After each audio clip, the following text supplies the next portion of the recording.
All right, man. This is the last official week without real, meaningful basketball. And all I gotta say, brothers, we made it. Now, as we enter this new season, I want to talk about players that I believe have the most pressure entering this new year. They all kind of have pressure for very different reasons, but to me, they're all pretty relevant.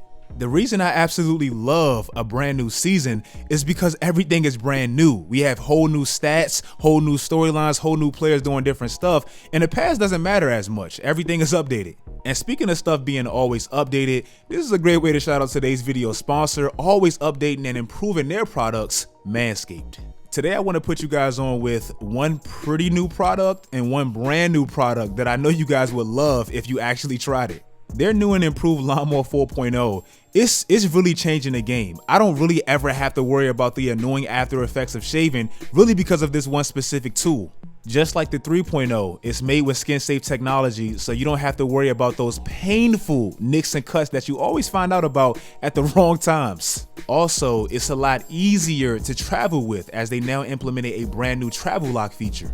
Also, and my absolute favorite new feature, you can charge your razor wirelessly now. That's pretty advanced. Lastly, I want to put you guys on with their brand new refined body wash. You guys see me trying it now, and bro, it smells pretty good. It has cologne quality fragrance that's both subtle, masculine, and it lasts. Trust me, any girl you with, they're gonna appreciate this. If you guys want to try these new and improved products for a discounted price, use my promo code SWISH and get 20% off of your first order with free shipping. Big shout out to Manscaped for sponsoring this video and always looking out for my guys. Now let's get into this video.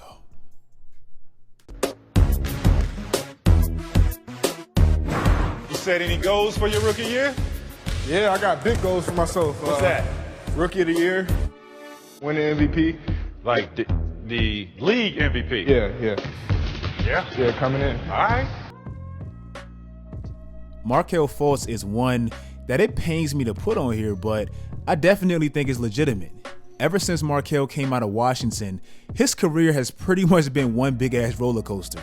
Looked like a definite #1 pick in the 2017 Summer League, even battling some of his contemporaries Jason Tatum and Lonzo Ball, and even had the mindset of winning MVP before he played one real game, as I showed y'all in that previous clip. But his career, it just didn't get out to that fast, great start. He had that weird shoulder injury to start out his career in Philly, and it literally made him a completely different player. He was so loved and praised at Washington, really for his offensive game having no real flaws, hence why he was the #1 pick. He was the most NBA ready. An absolute beautiful, smooth jump shot, playmaking ability, athletic finisher. Most players come into this league kinda raw, and he seems to be abnormally polished. But with his shoulder injury severely affecting his shot, and even his free throws, he pretty much became just a meme in Philly.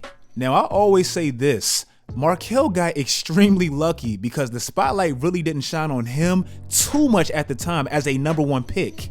Even though he got picked #1, Lonzo Ball, playing in LA, having the most famous dad in the world at the time, he was clearly the bigger attraction.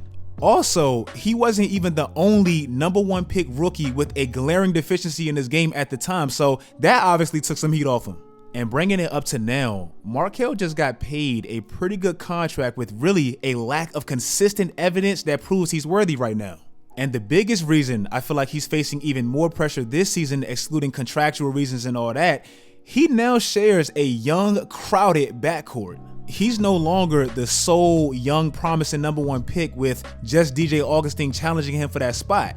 Cole Anthony got drafted last year, and while Markelle Fultz got hurt for the season, he damn near had the exact same numbers he had in his third year and his rookie year, just with worse shooting splits. And now, with Scottie Barnes unexpectedly going to Toronto and Jalen Suggs falling in Orlando's lap, that's even more competition.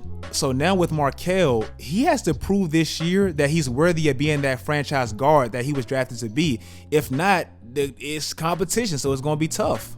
This to me is easily the biggest year of James Harden's career. And when I say that, I'm talking specifically about expectation purposes. Even with the daily, oh my God, it never ends, the daily uncertain status of Kyrie Irving, we all still recognize how good this Brooklyn Nets team is, even without him. Losing Kyrie, I mean, it really just made them mortal, but they're still, in my estimation, and damn near every outlet to this day, overwhelming favorites to win the chip. James Harden, even with as many talented teams he's been on, he's never really been expected to win the title. It was more so people just expected him to not fold. OKC days, yeah, he had some good runs, but this was way before Harden's prime, and they were all babies. Houston, yeah, he had some good teams, but we all knew that juggernaut out west. I mean, that was one of the best teams of all time, so we didn't fault him for not beating them. Now, it's different. One, he's no longer the best player on his team anymore, so the excuse of him having to carry everybody and getting gassed out is no longer valid. And number two, he's in the Eastern Conference, and even though it is significantly better than it was, no roster top to bottom, not one in the Eastern Conference, has 2 of the top 10 players on it, not one.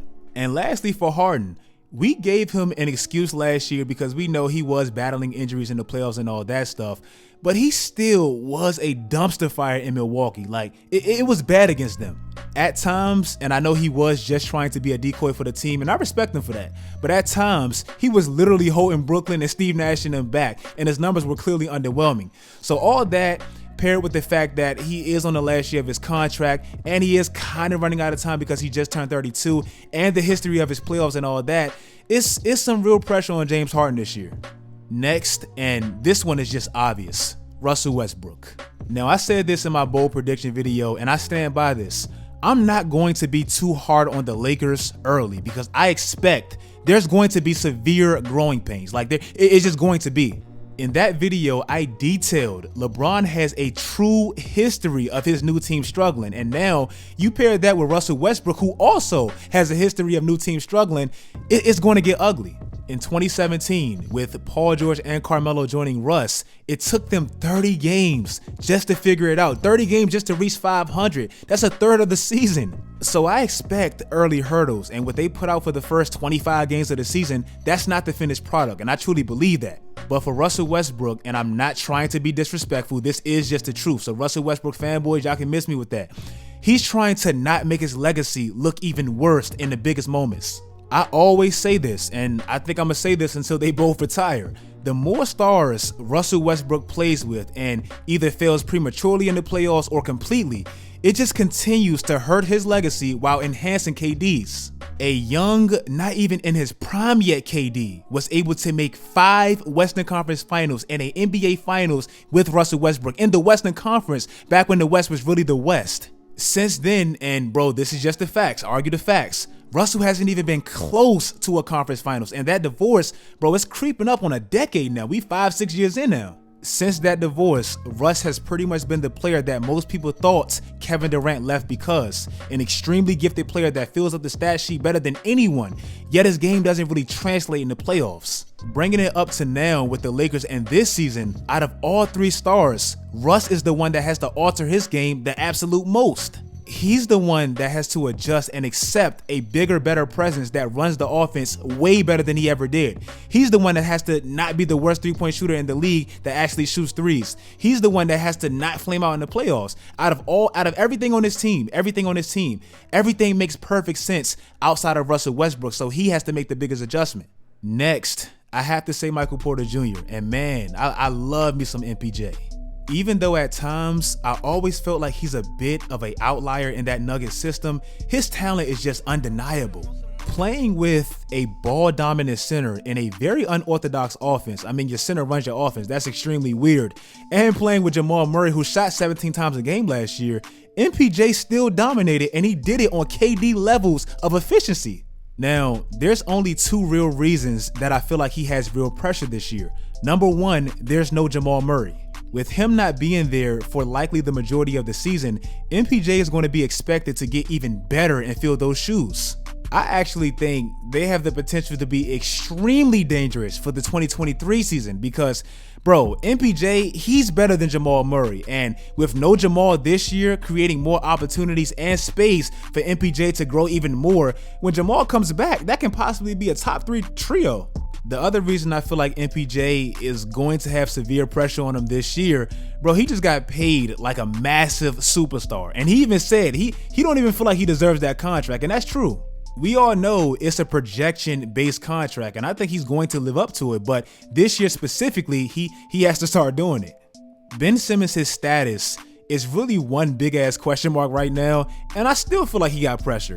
Yes, he reported to camp and all that, but I still can't wrap my mind around seeing him again in a Philadelphia 76ers jersey after all that happened this offseason.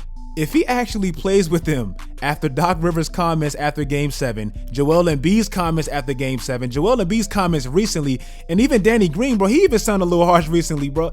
That would deadass be a miracle to me. Now, Ben Simmons, he has a different, weird, abnormal, unorthodox style of pressure on him. Like, his is like no one else on this list. Here's why I think he has pressure coming at him really from all different directions. Say he decided to hold out and he didn't want to play for Philly and he sat out or whatever.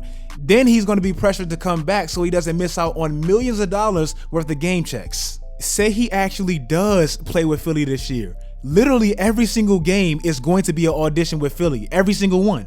And this is the weird one, bruh. If he actually played good for Philly and he showed improvement with his jump shot and his free throws and all that, they might stay on the side of maybe we should keep him and see what he can do because he's immensely talented. This is the only thing that was holding him back. And also, and John Collins literally came out bluntly last night and said this, Kyrie Irving is not playing right now for Brooklyn. So, like I said earlier in this video, that makes them mortal. You don't think a Philadelphia team that led the East last year in wins and literally the only thing that held them back was Ben Simmons not improving? You don't think an improved Ben Simmons, you don't think they could win the East or possibly contend? I think they'll think that. So either way, he's either auditioning for his new team, showing off his improvements with his game and all that, or his improvements in his new jump shot or something like that, possibly hurting him because he wants to get traded, and Philly might not want to trade you if you playing good and you could possibly help them win the championship.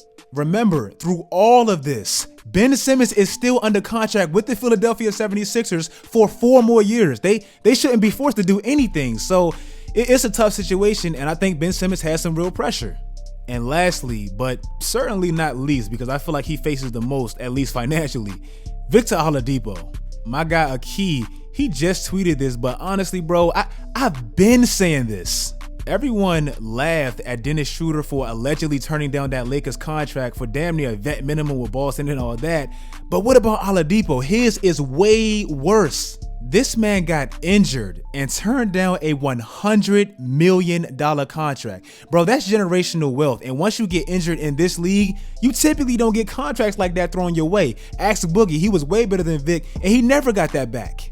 And then once he got traded to Houston, he turned down another big 2-year contract that would have at least gave him some stability while he's still proving himself and trying to earn that big contract.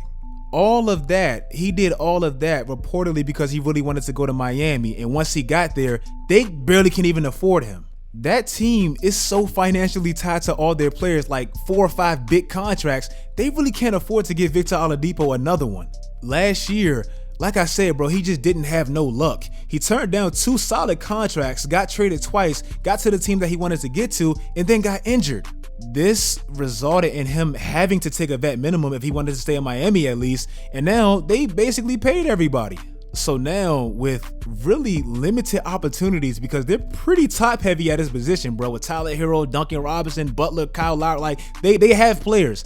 Now with limited opportunities, he's going to have to audition for a bigger contract, I'm guessing somewhere else with less touches. There's only 1 ball. If you guys like this video, make sure you guys like this video. Like I said, the NBA is back. Daily videos are back, man, every single week. I cannot wait. It's going to be a big ass year for me. It's going to be a big ass year for the NBA. I'm just so excited it's back. If you guys like this video, follow my social media sites, turn on post notifications, do all that great stuff, guys. And until next time, as always, I turn into Busta Rhymes at the end of these videos, man. Stay tuned.